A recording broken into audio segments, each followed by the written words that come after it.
दोस्तों, पिछले वीडियोस में हमने जो है मेजरमेंट के बारे में डिस्कशन किया था।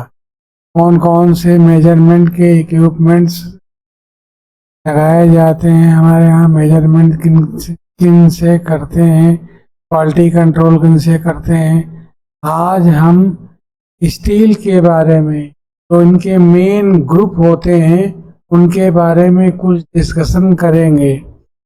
जैसे हमारे पास जो मटेरियल होता है उसके डिस्कशन में ये होता है कि हमें टूल की इंसर्ट को चूज करने में आसानी रहती है, क्योंकि इनकी इंसर्ट जो है सीएनसी मशीन की इंसर्ट महंगी होती है, टूलिंग इनकी महंगी होती है।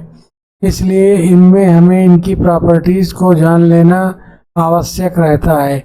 जैसे इनका ग्रुप है पी, एक स्टील का ग्रुप है जिसको हम पी कहते हैं। इसका कलर कोड होता है नीले रंग का। ये कलर कोड के नाम से ही आता है। कलर कोड आप मिलेगा तो आप समझ लीजिएगा कि ये स्टील है। और हमारे पास देखिए येलो है स्टेनलेस स्टील का। येलो कोड स्टेनलेस स्टील का होता है। और कास्ट आयरन का सी नहीं के होता है। कास्ट आयरन का जो कलर होता है वो के होता है। अगर किसी बार में ये रंग लगा हुआ है तो आप समझ लीजिए कि वो कास्ट आयरन है। इसके बाद फिर आता है एन। एन आता है नॉन फेरस के लिए। नॉन फेरस मटेरियल का रंग जो होता है हल्का सा ग्रीनिश होता है, इस तरह का होता है। फिर heat resistance super alloy and titanium, ये बहुत महंगा एलॉय होता है और इसका जो कलर होता है हल्का सा येलोइश कलर का, इस कलर का होता है। और ये एच ग्रुप होता है जो हार्डेंड मटेरियल होता है। तो इस तरह से हमारे जो है 6 ग्रुप में मटेरियल्स होते हैं। अब इनके बारे में हम अलग अलग इनके जो कॉन्स्टिट्यूंट्स हैं उनके बारे में हम बताएंगे कि इनके अलग अलग कॉन्स्टिट्यूंट्स कौन कौन से होते हैं। अभी तो ये मेन ग्रुप है। मेन ग्रुप 6 टाइप के होते हैं। इनके अंदर भी फिर ग्रुप होते हैं। जैसे हमारे पास ये पी है। पी मटेरियल में देखिए ये हमारा P1 है, अनएलॉयड स्टील। इसमें किसी तरह का कोई स्टील नहीं होता है, ये वीक होता है। इसकी कोई बहुत अच्छी प्रॉपर्टी नहीं है। जो हार्डनेस है वो कम होती है। P2 लो एलॉय स्टील।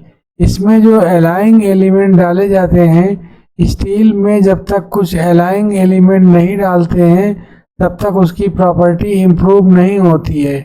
और जो P2 ग्रुप होता है उसमें एलाइंग एलिमेंट्स जो होते हैं वो 5% से कम होते हैं, या बराबर या 5% से कम अगर होते हैं तो उसको हम लो एलाइड स्टील कहते हैं। उसके बाद P3 में आता है हाई एलाइड स्टील। इसमें जो एलाइंग एलिमेंट्स डाले जाते हैं, एलाइंग एलिमेंट्स में जैसे मॉलिब्डेनम है, टाइटेनियम है, कार्बन है, इस तरह की चीज़ें जो डाली जाती हैं ये सब एलाइंग एलिमेंट्स हैं। इनसे इनकी प्रॉपर्टी चेंज होती हैं। और अगर हम इनको पहले ही जान लें पहले ग्रुप में तो हमें टूल सिलेक्शन में आसानी रहती है कि हमें कौन सा टूल सीएनसी में लगा करके इनकी टर्निंग या इनमें जो भी ऑपरेशन करना है वो ऑपरेशन करेंगे। उसके बाद P4 होता है, ये होता है सेंटर्ड स्टील। ये सेंटर्ड स्टील होता है। इसमें कोई एलाइंग नहीं, इसको सेंटर्ड स्टील कहते हैं। P4, इस ग्रुप को P4 कहते हैं। तो P1, P2, P3 और P4 यानी P ग्रुप में ये 4 सब ग्रुप होते हैं। तो ये ISO कोड होते हैं, ये ऑल ओवर वर्ल्ड यही माने जाते हैं। इनमें किसी तरह का कोई फेरबदल नहीं होता है। ISO कोड इनको कहते हैं। उसके बाद नेक्स्ट हमारे पास आता है 3rd नंबर का जिसको जो मटेरियल हमारा होता है ये फेराइटिक मार्टेनसाइट स्टेनलेस स्टील होता है। ये स्टील का जो कलर होता है वो येलो कलर का होता है। इसमें से P5 जो होता है वो फेराइटिक मार्टेनसाइट स्टेनलेस स्टील, ये भी स्टील होती है। M1 होता है austenitic stainless steel. M2 super austenitic stainless steel, इसमें निकिल 20% से कम होता है। M3 duplex austenitic oblique ferritic steel, ये हमारी 1 2 3 4 टाइप की स्टील हमारी होती है। P5 M1 M2 M3। तो स्टील का ये मेन ग्रुप M है और ये उसके सब ग्रुप हैं। स्टील भी हार्ड होती है तो इसके लिए भी जो टूलिंग की जो टूल इंसर्ट है वो स्पेशल्स रहती हैं और टूल इंसर्ट को हम मटेरियल के अकॉर्डिंग टूल इंसर्ट को हम सेलेक्ट करते हैं। बिना मटेरियल के जान लेने के हम टूल की जो इंसर्ट है उसको सेलेक्ट नहीं करते हैं, प्रॉपर सिलेक्शन वो नहीं होता है। उससे हमारी टूल की वियर एंड टियर बढ़ जाती है, टूल लाइफ कम हो जाती है, फिनिशिंग कम अच्छी आती है। तो इस तरह के सारे जो हैं इफेक्ट्स आ जाते हैं। अगर हमें सही टूलिंग लगा दें तो हमें जो है जो भी ऑपरेशन करेंगे वो बिल्कुल ठीक मिलेंगे और सरफेस भी ठीक मिलेगी, टूल लाइफ भी ठीक मिलेगी। क्योंकि टूल इनके महंगे आते हैं इसलिए इनका टूल के बारे में सब कुछ जान लेना आवश्यक होता है। ये हमारा जो है स्टेनलेस स्टील में 4 ग्रुप होते हैं। इसके बाद हमारे पास आता है, ये देखिए कास्ट आयरन आता है। कास्ट आयरन का जो रंग होता है वो रेड कलर का होता है और इसको के वर्ड से डिनोट करते हैं। इसमें K1 जो हमारा होता है वो मैलिएबल कास्ट आयरन होता है। इस कास्ट आयरन को मैलिएबल कास्ट आयरन कहते हैं। K2 को कहते हैं ग्रे कास्ट आयरन और K3 हमारा होता है नेडुलर SC आयरन। K4 हमारा होता है कॉम्पैक्टेड ग्रेफाइट आयरन और K5 होता है टेम्पर्टेड डक्टाइल आयरन। तो इस तरह के हमारे जो कास्ट आयरन के हैं ये ग्रुप होते हैं K1 K2 K3 K4 और K5। ये रेड रंग का भले उस पर निशान बना होगा, फिर उसमें ये चीजें लिखी होंगी। इससे आपको जान लेना है ये इस ग्रुप का मटेरियल हमारे पास है, इस ग्रुप में कौन सा टूल लगेगा, ये इसके बारे में, इसकी स्पीड क्या रहेगी, की फीड क्या रहेगी, डेप्थ ऑफ कट क्या रहेगा, ये सारी चीजें अगले वीडियो में डिस्कशन की जाएंगी। इसके बाद हमारे पास आता है मटेरियल, देखिए नॉन फेरस। नॉन फेरस का रंग हमारा होता है हल्का सा ग्रीनिश और इसका जो सिंबल होता है वो N होता है, N सिंबल होता है। इसमें N1 non ferrous based alloy, ये नॉन फेरस बेस्ड एलॉय होता है। N2 हमारा होता है मैग्नीशियम बेस्ड एलॉय। N3 हमारा होता है कॉपर बेस्ड एलॉय। N4 होता है जिंक बेस्ड एलॉय। तो एलॉय के भी हमारे 4 ग्रुप होते हैं, ये सब ग्रुप हैं। इस तरह से हम इनको, जो नॉन फेरस है तो नॉन फेरस में N से ही काम नहीं चलेगा, N लिख करके फिर N1 N2 N3 N4 जो भी हम लिखेंगे तो हम उसको जान लेंगे कि भाई हमारा ये वाला मटेरियल है, ये हमें याद होने चाहिए।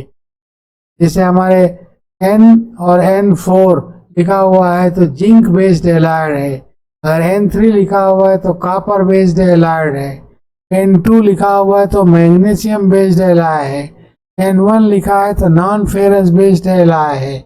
इस तरह के एलाय के लिए जो है हमारा ग्रीन कलर यूज करते हैं। अब हमारा आता है 6 नंबर का ग्रुप, जिसमें हम ये इसका येलो कलर होता है और ये आयरन बेस्ड एलाय होते हैं। आयरन बेस्ड एलॉय मतलब होता है कार्बन होता है, टाइटेनियम होता है, मोलिब्डेनम होता है, मैंगनीज होता है। इस तरह के एलॉय डाल करके इनकी प्रॉपर्टीज को इम्प्रूव करते हैं। बिना इनके डाले हुए इनकी प्रॉपर्टीज इम्प्रूव नहीं होती हैं। तो S1 में हमारा आयरन बेस्ड एलॉय होता है, S2 हमारा निकिल बेस्ड एलॉय होता है। इसमें हम निकिल थोड़ा सा डाल देते हैं तो ये केरोजन रेजिस्टेंस हो जाता है निकिल डाल देने से। S3 हमारा होता है cobalt based alloy, S4 titanium based alloy. ये एलॉय हमारा बहुत महंगा एलॉय होता है। तो टाइटेनियम बेस्ड एलॉय होता है, ये महंगा एलॉय होता है। ये हमारा शिप वगैरह में, एरोप्लेन वगैरह में इनका यूज करते हैं। और S5 टंगस्टन बेस्ड एलॉय, इसकी हीट रेजिस्टेंस इसका बहुत ज़्यादा होता है। ये टंगस्टन बेस्ड एलॉय होता है।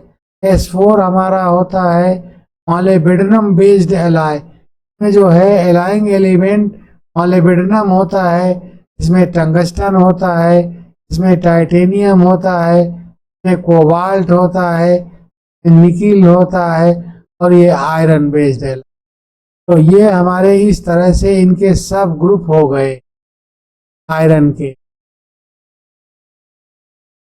नेक्स्ट में हमारा नेक्स्ट मटेरियल हमारा आता है ये स्टील। ये सुपर हार्डन स्टील कहलाती है स्टील। इसकी हार्डनेस 45 से 65 HRC की होती है। इसमें हम CBN इंसर्ट का ही यूज करते हैं। CBN means carbon nitrate. इसकी इंसर्ट को हम यूज करते हैं। और ये हमारा H2 चिल्ड कास्ट आयरन होता है। चिल्ड कास्ट आयरन भी बहुत हार्ड होता है।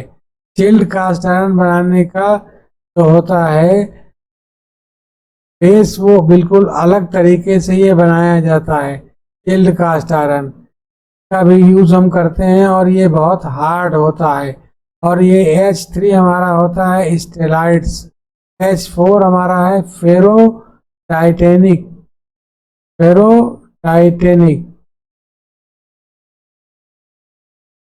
इस तरह से हमारे जो हैं डाइंग एलिमेंट्स डाल करके स्टील की प्रॉपर्टी को घटाते या बढ़ाते हैं और इसी के अकॉर्डिंग हम टूल की इंसर्ट को चूज करते हैं।